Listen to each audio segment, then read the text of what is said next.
Welcome to this logo guidelines video.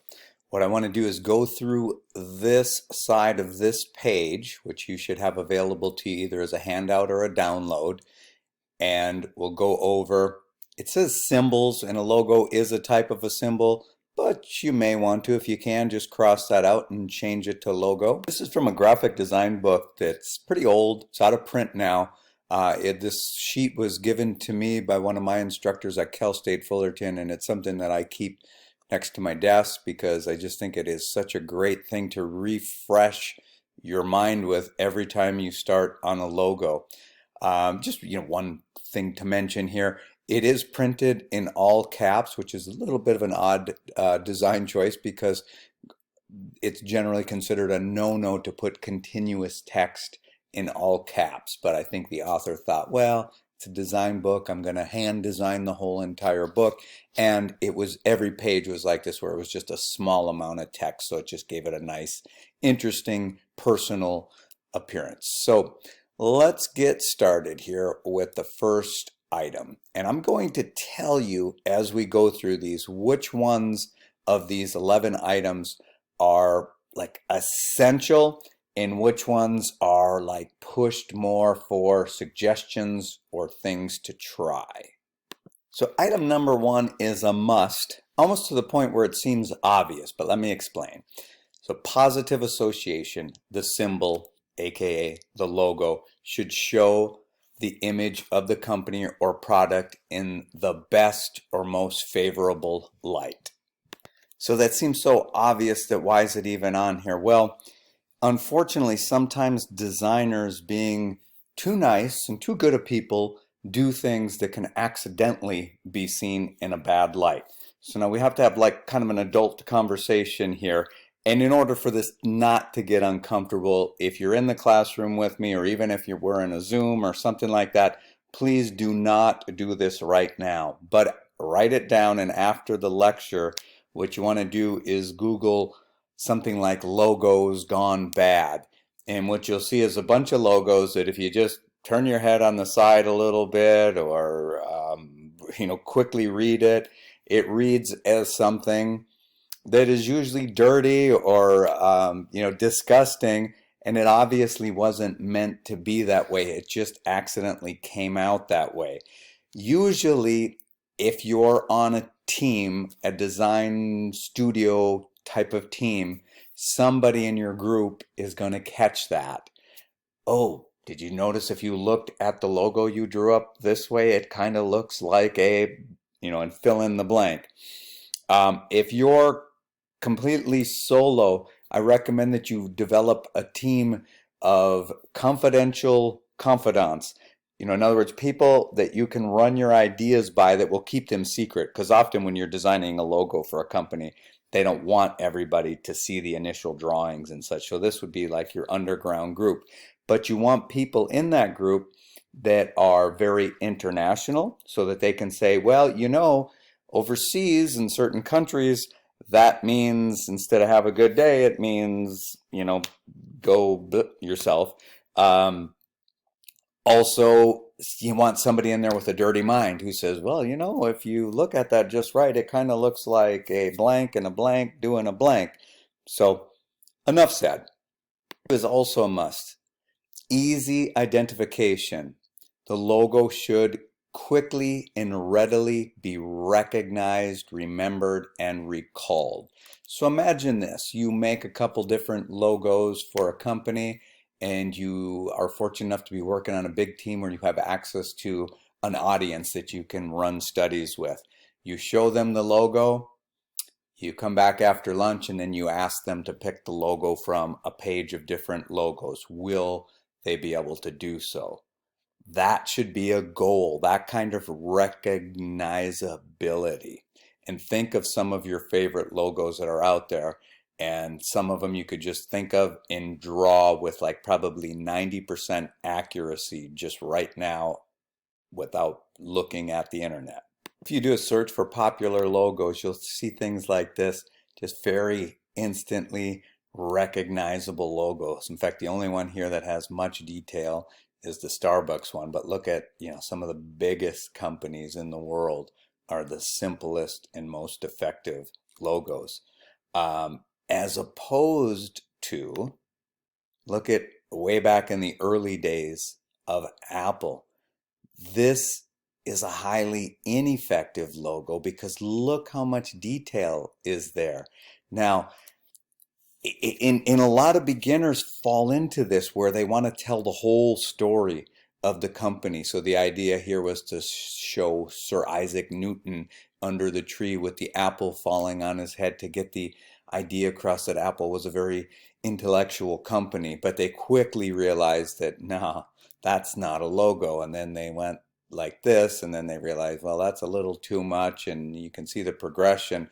The shape hasn't changed, but it's just become, simpler over time. And then every now and then we go into following fads, like every logo had to look like glass, like it was about to shatter, and then the simplicity came back in.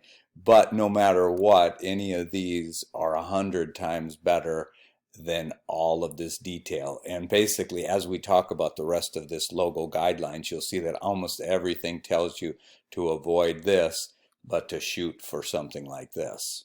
Number 3 is a must, and it really has to do with things that we've been talking about already in this class.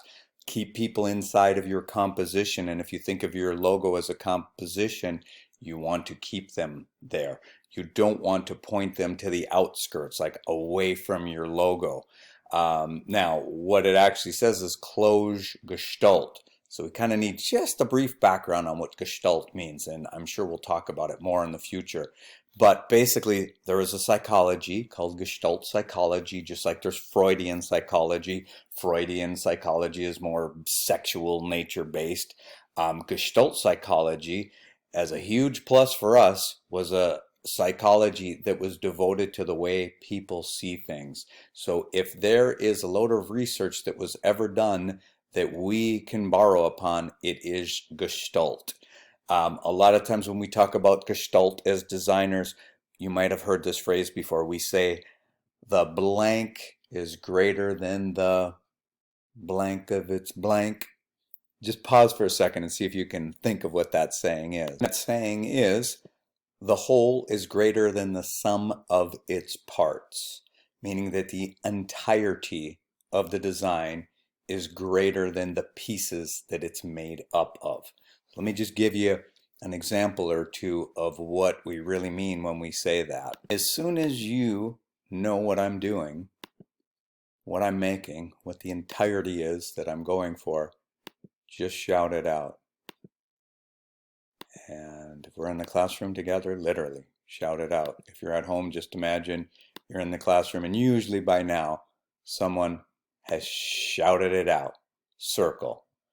Now, if you think about it, and a lot of times people get to it even before that, and I'll count up and I'll say, all I've really done is put 6 or 8 or however many of it is, these little things, these little circles up on the wall, and you've already guessed circle. So these are the parts, but the whole has already been figured out.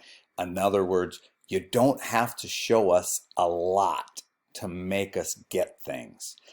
Think of the simplicity of the bathroom symbols. You don't have to put an eyes and a nose and a mouth on that little figure for us to understand that it is a human. Well, let's do another quick example where we get to a different entity or a different whole, but based on the same parts, so that the point gets made that it's not about the parts, it's about the entity, the whole, the entire message that you're trying to make. And usually by now someone will yell out straight line or line, and you can add a little bit more parts to really, make it look like an arrow.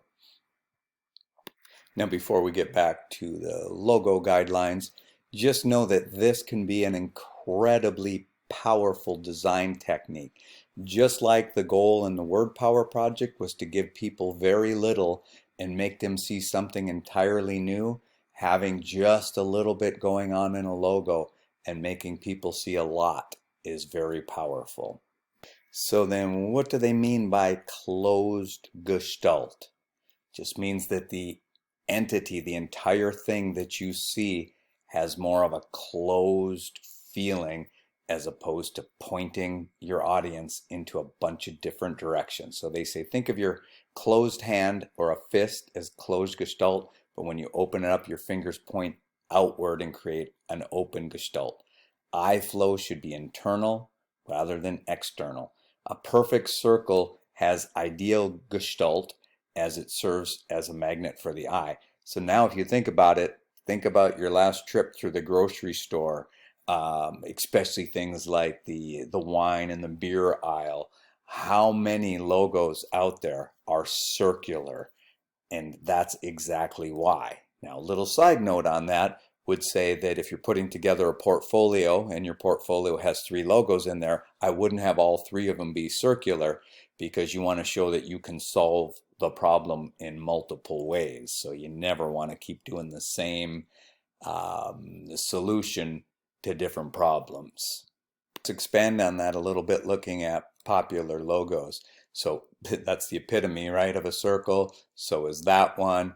Very, very close, very, very close again. These two are the only ones that have, like more of an elemental thing like lines in them. But notice the shell, all the lines point in towards the logo. They're not pointing in this direction outward. So that leaves Nike as an example of one that maybe could be considered outward gestalt. But you'll see we get to this thing later on that talks about positive direction. It definitely has that. And if you think about where the most of the weight is of the logo, it's right here. So it still sort of has that closed gestalt. Well, I shouldn't say sort of. It really does if you analyze it in that way. Another one that maybe could be considered outward gestalt until you analyze it would be Carl's Jr. Thing about a star, well, it's got 1, 2, 3, 4, 5 points all pointing out. But does it really? For each thing that's pointing out, there's also something pointing back in the inner part of it, there is a solid gestalt to it.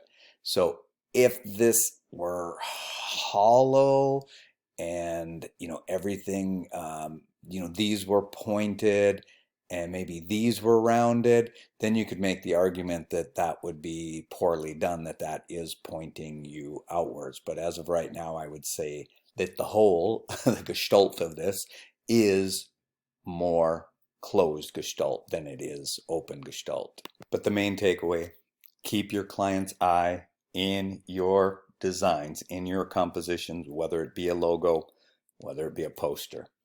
Okay, next one is abstraction level. And instead of this being a must, this depends on the client. So abstraction level, the logo must hit the appropriate understanding level of the intended audience.